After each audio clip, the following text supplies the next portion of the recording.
क्या सफेद बाल सिर्फ बढ़ापे की निशानी हैं या ये किसी बड़ी हकीकत का इशारा हैं? साइंसदानों के मुताबिक बालों का रंग खास स्टीम सील्स बनाते हैं।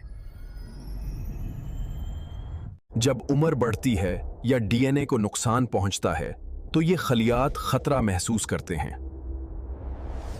ये खलियात एक अमल से गुजरते हैं जिसे साइंस में सेनो डिफरेंशिएशन कहा जाता है।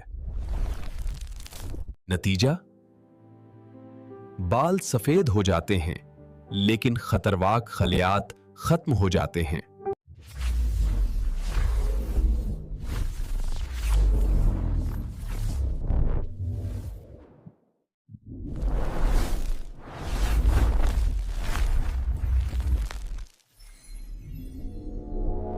लेकिन केमियाई मादे और सूरज की तेज यूवी शुआएं इस निजाम को बिगाड़ सकती हैं।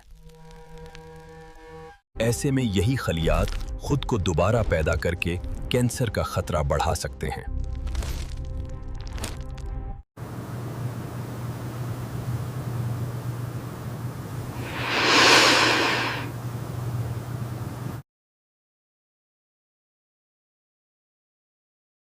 सेहत और आगाही की ऐसी ही मुस्तंद वीडियोस के लिए हेल्थ वेलनेस विद मुदासर कादेर को सब्सक्राइब करें।